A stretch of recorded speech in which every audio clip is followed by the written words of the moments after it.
बाबा जी हैं जेकर आशीर्वाद के सबसे साथ चलत है। कैसे सोचे भैया चलत है ना का दोनों सांस सही बात है।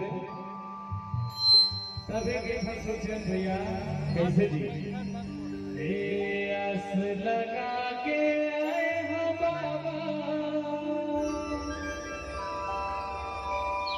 एक बार ताली होना चाहिए। ओ चरण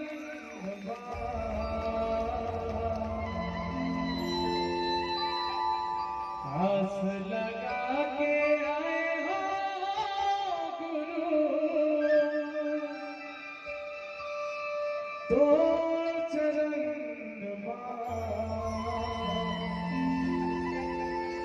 अर्जी सुने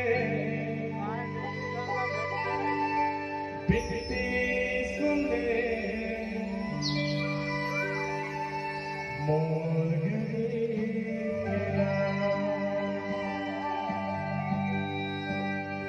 जब जी विनती करबो बाबा जी सबला आशीर्वाद प्रदान करिए। एक बार पत्नी धाम के नाम से जयकारा सोचे जी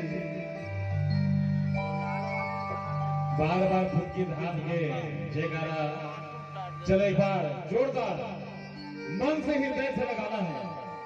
बोले फुटकी धाम की आस लगा के आए हो बाबा आस लगा के